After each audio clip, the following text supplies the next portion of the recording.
Selamat pagi anak-anak ibu semuanya. Namo Buddhaya. Apa kabar hari ini?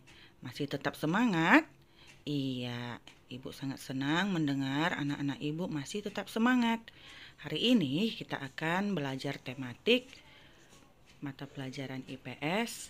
Sekarang buka bukunya halaman 53, tema 3, subtema 2. Sudah dibuka bukunya? Oke, hewan sebagai sumber daya alam. Sebagai negara yang kaya akan sumber daya alam, negara kita Indonesia memiliki beragam jenis hewan. Hewan-hewan tersebut biasanya dapat kita manfaatkan untuk memenuhi kebutuhan hidup kita. Berikut adalah beberapa contoh pemanfaatan hewan sebagai sumber daya alam. Yang pertama adalah perikanan.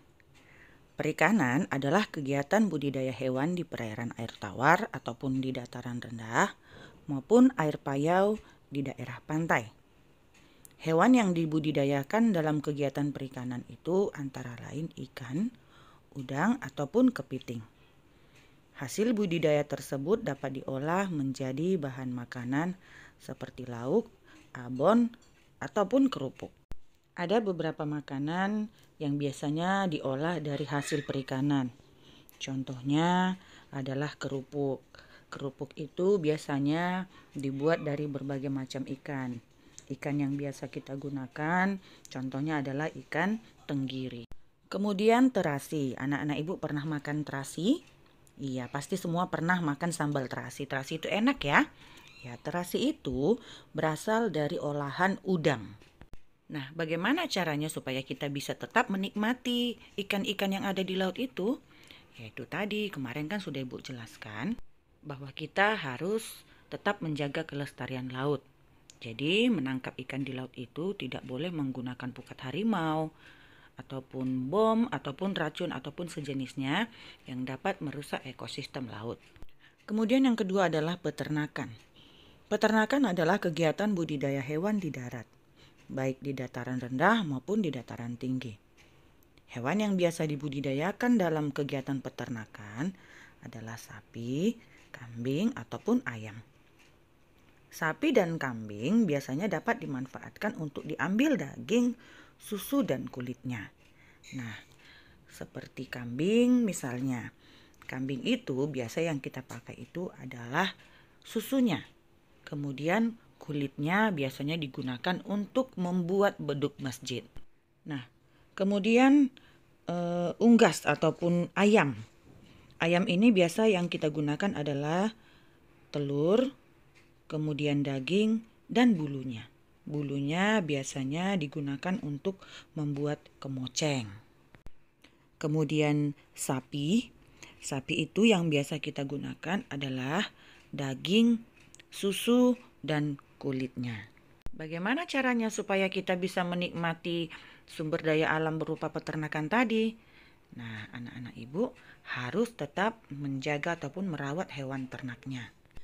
Kegiatan perikanan maupun peternakan dapat dikembangkan secara besar-besaran untuk diperjualbelikan. Namun hewan-hewan tersebut juga dapat kita pelihara di sekitar rumah. Kita bisa mendapatkan banyak manfaat dari hewan-hewan tersebut. Ketika kita memelihara hewan, kita harus merawatnya dengan baik. Agar apa? Agar kondisi hewan-hewan tersebut sehat dan keberadaannya tidak mengganggu orang lain. Misalnya dalam penempatan kandang. Ketika kita memelihara unggas ataupun ayam ataupun sejenis lainnya, kita harus menyesuaikan tempatnya. Jangan sampai mengganggu orang-orang yang ada di sekitar kita. Kemudian kita juga harus rajin membersihkan kandangnya supaya orang-orang di sekitar kita tidak merasa terganggu ataupun tidak nyaman dengan bau-bau kotoran yang ada pada ternak kita. Sampai di sini dulu penjelasan Ibu. Mudah-mudahan apa yang Ibu jelaskan tadi dapat dipahami anak-anak Ibu dan dapat dimengerti. Nah, sekarang anak-anak Ibu sudah mendengarkan penjelasan Ibu. Sekarang buka bukunya halaman 57. Silahkan kerjakan latihan penilaian harian subtema 2. Kerjakan di buku latihan nomor 1 sampai 15. Jangan lupa tulis jawaban saja, kemudian setelah selesai dikerjakan, silahkan kirim ke nomor ibu. Paling lambat malam ini jam 8 malam. Jangan sampai terlambat ya anak-anak ibu ya. Akhir kata, ibu ucapkan terima kasih. Jangan lupa selalu tetap jaga kesehatan di rumah ataupun dimanapun. Apabila pergi ke bepergian, jangan lupa pakai masker dan selalu rajin cuci tangan. Terima kasih, selamat pagi, Namo Buddhaya.